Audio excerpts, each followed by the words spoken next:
Bienvenidos a Infortambo Podcast, un espacio para las buenas preguntas y las buenas ideas de la lechería latinoamericana. Mi nombre es María Inés Rimondi y estaré acompañándolos junto a Alejandra Pichimata. Estamos orgullosas de presentarles la cuarta temporada de Infortambo Podcast. En el episodio de hoy hablaremos con un experto en ensilaje de maíz. Volvimos a conversar con Gabriel Omad Gallardo, asesor de cultivos en Ferozot. Gabriel es ingeniero agrónomo, mención en producción animal y técnico agrícola, y sabe muchísimo y aprendemos cada vez que lo entrevistamos. Concretamente, esta vez le preguntamos sobre las últimas novedades sobre ensilaje de maíz. Junto a Gabriel, exploraremos la importancia del ensilaje de maíz, las recomendaciones específicas para su siembra, los desafíos comunes que enfrentan los agricultores, los factores claves que afectan su calidad, los avances tecnológicos recientes en este ámbito y los errores que conviene evitar al trabajar con este cultivo tan esencial. Prepárense para descubrir los secretos detrás de estos procesos fundamentales para la alimentación de las vacas y el éxito en sus lecherías.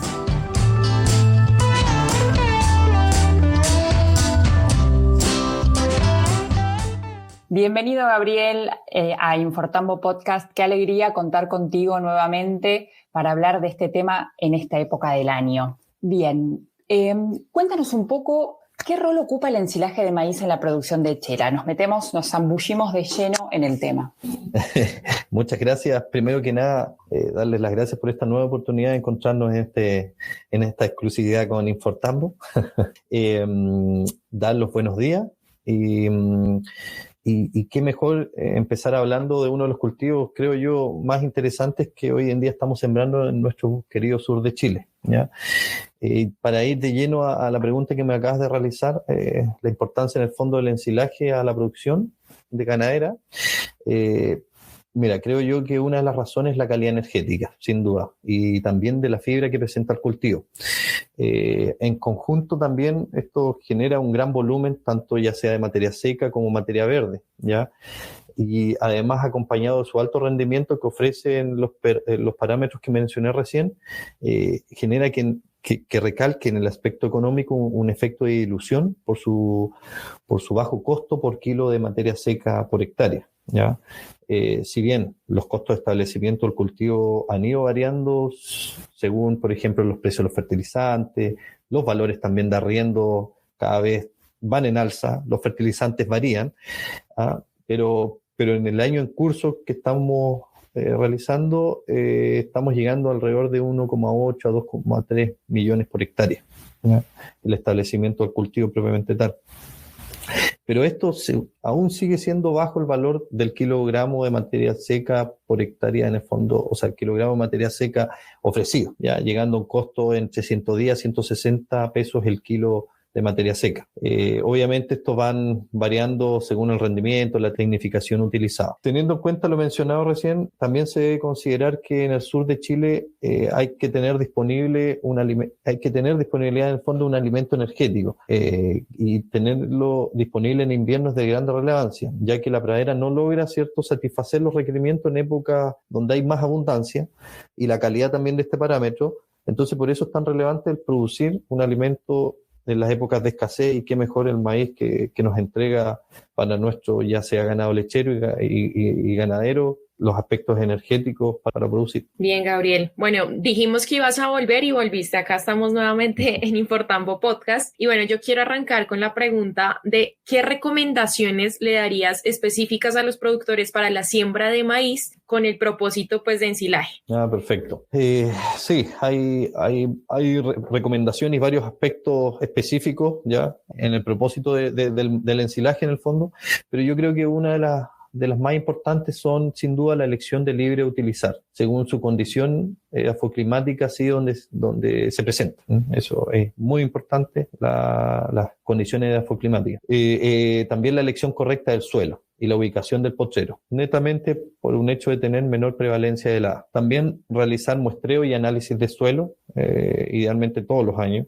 El maíz se desarrolla mejor en pH 5,8, además que requiere niveles medio a altos de fósforo y potasio, ¿ya? Entonces, por eso es tan relevante ir de la mano con un buen muestreo de suelo y tener los resultados en la mano. Con anticipación también, realizar un buen barbecho químico, eliminar la mayor cantidad de material vegetal. También realizar una buena preparación de cama de semilla, en sí recomiendo utilizar una pasada de subsolador en otoño. También con respecto a la fertilización, ya sea nitrogenada y potásica, realizarlas en forma separada, como pre-siembra incorporada, e incorporarlas en el último rastraje. Ya, ese es otro aspecto importante. También la siembra que no sea menor a temperatura de suelo a 12 grados, ya, idealmente arriba de 12 grados sembrar. También con respecto a la siembra, durante la siembra, utilizar fósforo localizado. Al maíz como planta en sí le encanta el fósforo, entonces es muy importante localizarlo, por ejemplo en monomónico, y también esto puede variar si el agricultor usa solo mezcla también, ¿ya? Sembrar una densidad entre los 105.000 a 110.000 semillas por hectárea. También tener en cuenta una profundidad de semilla de 3 a 4 centímetros aproximadamente, una distancia del fertilizante respecto a la semilla de 4 a 5. ¿Ya? Esos en el fondo son temas un poco más de manejo de terreno con las máquinas, pero de gran relevancia a la hora de producir maíz. Una distancia, antiguamente las distancias iban de 70 a 75 centímetros en trilera, hoy en día ya hay máquinas que te dan para sembrar a 50 centímetros, ya, en trilera. Entonces, por eso dejo estos aspectos, tanto 50, 70, 75 centímetros es un parámetro de siembra adecuado. Luego de sembrar, sin duda y muy relevante, aplicar preemergente, ya con un lapso desde el día 1 que sembraste hasta el día 5, ya no más que eso, pero es gran relevancia utilizar preemergente. Aplicar postemergente, bueno, según la necesidad que requieran, suelen ocuparse en suelos de mayores, donde llevas muchos años maíz sobre maíz, suelen ocuparse más postemergentes, pero en suelos donde viene de una pradera, por ejemplo, primer año maíz, basta muchas veces con el preemergente, pero hay que tenerlo ahí en la retina si es que es necesario ocuparlo. Aplicar insecticida, sin duda al aparecer los primeros individuos de insectos, y puede ser de la mano con las aplicaciones de bioestimulantes. Otro parámetro, y ya tirado ya hacia la etapa de cosecha, con un 32% materia seca, cosechar, y que el grano esté en 3/4 línea leche, que se le suele llamar en grano. Muy relevante también sobre el almacenaje ya, el correcto picado y corte del picado, también la compactación. Y por último también el tapado del ensilaje. Ya son claves para, en el fondo, un almacenado de al menos 30 días, idealmente, ojalá 60 días abrir el ensilaje. Eso les podría decir sobre esa pregunta. Perfecto. Gabriel, teniendo en cuenta todas estas recomendaciones que nos diste, que son un montón, están buenísimas, son muy claras. Ahora, ¿cuáles son los desafíos, no? Todas estas recomendaciones, ¿cuáles son las más desafiantes de cumplir, no? ¿Cuáles son las más difíciles de cumplir? ¿Y qué consejos desde Ferozor nos pueden acercar? Mira, interesante pregunta. Yo creo, creo que uno de los desafíos más importantes a la hora de producir maíz lo vemos nosotros desde Ferozor, la prevalencia y la insensibilidad de heladas, ya que el maíz, siendo una planta muy noble y resiliente, ya hay que tener en cuenta eso, las heladas pueden llegar a afectar a la planta completa, ya, generando ruptura en el fondo, en el líquido interno de las células, y posterior en el fondo necrosis de los tejidos, y que esto directamente nos afecta en la capacidad fotosintética de la planta. Y obviamente me contrarresta llegar a un rendimiento potencial. Otro aspecto, y no menor, también vemos la dificultad en nuestra zona, la disponibilidad de máquina al momento óptimo de cosecha, que me juega un rol importante. Muchas veces no puedo cosechar en el óptimo porque no tengo disponibilidad de máquina, ya que suele ocurrir que la gran mayoría suele sembrar en la misma fecha, porque están en las mismas condiciones de climática, por ende se condiciona una cosecha óptima si uno quiere cosechar al 32% o al 35% de materia seca en la misma fecha, pero todo el resto quiere cosechar de igual forma. Entonces, obviamente hay diferencias según la precocidad que uno está utilizando del maíz de cada híbrido, que lo va a determinar finalmente la oferta que existan de híbridos en el sector. Pero uno de los desafíos más comunes están las heladas y la disponibilidad de maquinaria cosecha. Hablemos un poquito ya más del cultivo. ¿sí? Como de la calidad del ensilaje de maíz. ¿Qué factores afectan esta calidad? Mira, creo yo que primero que nada hay que recordar que más o menos teniendo en consideración que el ensilaje ofrece la posibilidad de asegurar alimentos, ¿cierto? Durante épocas donde la producción para conservarlo es limitada en invierno, por ende se hace forraje en las épocas donde hay mayor disponibilidad. Creo yo que por eso es importante seguir paso a paso algunos elementos. Lo que hablé anteriormente, cosechar un 32% de materia seca con 3/4 línea de leche en grano, sin duda esto nos va a facilitar la fermentación de los carbohidratos. También otra cosa muy relevante a la hora de ensilar es la ruptura de los granos mecánicamente por la máquina, el cracker. Favorece la liberación de almidón y propicia una mejor utilización de la energía entregada por el almidón. En el caso, si nos vamos al picado de fibra, es de vital importancia el largo correcto del material a ensilar. Debe tener una distribución relativa entre los distintos tamaños de partículas. Y esto en el fondo nos va a permitir, por un lado, una buena compactación y en consecuencia una conservación anaeróbica. Además, muy relevante es el proceso de almacenamiento y compactación. Por eso fui en orden, en el fondo, teniendo un mejor picado, un largo de fibra determinada, va a propiciar un buen sellado. Y con un buen sellado, en el fondo, el objetivo es eliminar la mayor cantidad de oxígeno, ya que este elemento, el oxígeno, rechaza la consecución de las condiciones anaeróbicas, ¿ya? Que serían necesarias para el desarrollo de bacterias, que producen, por un lado, ácido láctico y que promueven, en el fondo, una disminución del pH. Y esto, en el fondo, nos va a ayudar a evitar que proliferen patógenos y se nos pueda llegar a podrir o producen putrefacción, en el fondo, en el ensilaje.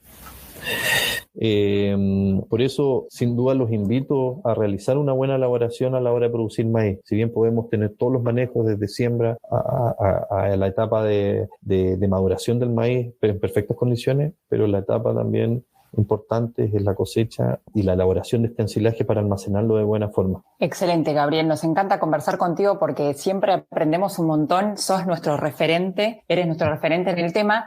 Y por eso la siguiente pregunta tiene que ver con los avances tecnológicos, ¿no? ¿Qué nos puedes contar de las novedades en materia de ensilaje de maíz? ¿Qué avances tecnológicos hay que nos puedas compartir a nosotras y a nuestros oyentes? Muy buena pregunta. De hecho, hay algunas tecnologías que ya se están utilizando en algunos años.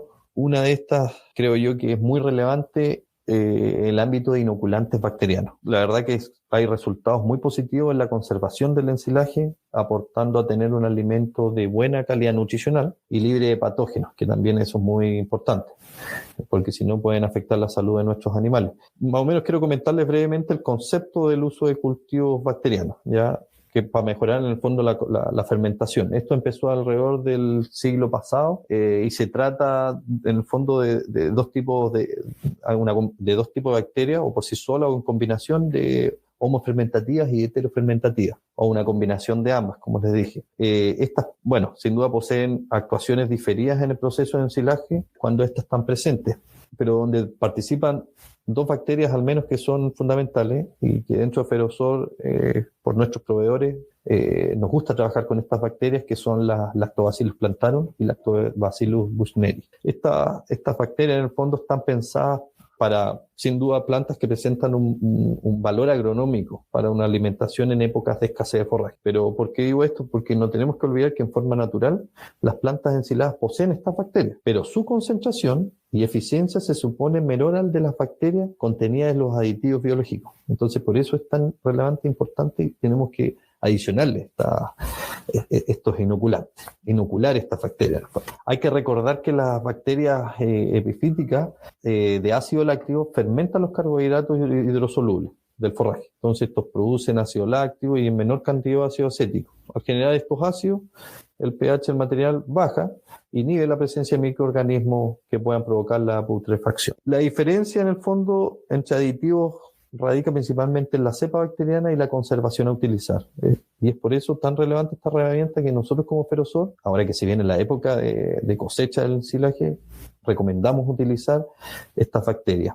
Y hay una gama de productos que traen estas bacterias, pero unos contienen diferentes cepas bacterianas o la misma cepa bacteriana, pero algunos con mayor concentración, que eso va a ayudar bastante en el ensilaje. Esa es una herramienta. Creo que otra herramienta y muy importante y que está disponible para los agricultores es la disponibilidad de híbridos con mayor precocidad, ¿ya?, en el mercado.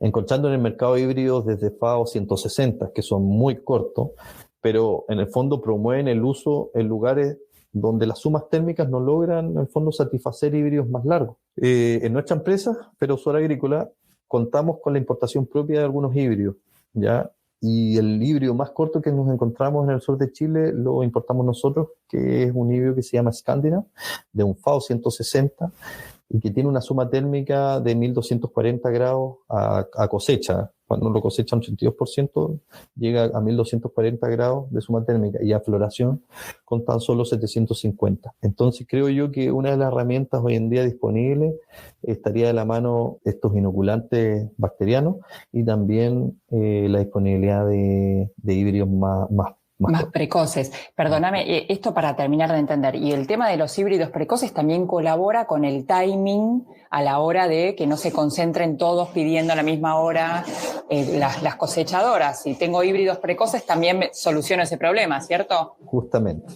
Teniendo en cuenta que estamos en una zona edafoclimática donde hay cientos de productores de maíz, podemos condicionar con un maíz más corto a tener mayor disponibilidad de máquinas. Sin duda es una herramienta que se puede utilizar para varios factores. Bien, yo creo que se llevaron todos nuestros oyentes con todas estas preguntas anteriores varios tips y herramientas para poder aplicar bien el ensilaje de maíz, pero claramente antes de irnos me gustaría hacerte una pregunta, y es si tienes algún mensaje final para los productores de leche que te están escuchando hoy en Infortambo Podcast. Sí. Mira, bueno, invitarlos a seguir produciendo maíz, no olvidarnos de que sin duda nuestros agricultores pueden ser solamente producción de leche, solamente algunos productores de carne, o viceversa, ambos. El maíz nos va a entregar un alimento de bajo costo, ¿ya?, que es tan importante hoy en día.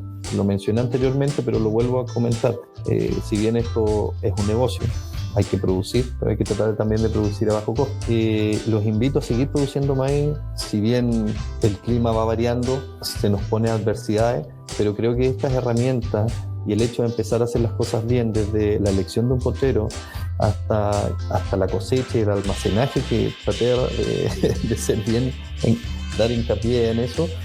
Si hacemos todos esos manejos muy bien, no tiene por qué irnos mal. Podemos superar ciertas adversidades y no olvidarnos que el maíz es resiliente a las adversidades y les va a producir muy bien. Perfecto, Gabriel, muchas gracias por este espacio. Nuevamente esperamos tenerte en un próximo episodio, un tercero posiblemente, y no sé si María Inés quiera decir algo para cerrar, pero agradecerte, Gabriel, es un lujo. La claridad conceptual para toda la comunidad de Infortambo vale mucho, esta claridad conceptual que nos invita a saber dudar y hacernos mejores preguntas, así que de nuestra parte, gracias. Gracias a ustedes por la nueva oportunidad. Que tengan Hasta la próxima. Gracias. Hasta la próxima. A todos nuestros oyentes, muchas gracias por llegar hasta aquí. El episodio de hoy fue auspiciado por Ferosur. Los invitamos a que nos sigan en nuestras redes sociales en Instagram, Facebook y LinkedIn. Nos encuentran como Infortambo Chile y como Infortambo Andina. Así se van a poder mantener actualizados con los últimos lanzamientos, y también nos pueden dejar preguntas que les gustaría que hagamos en este espacio. Hasta la próxima.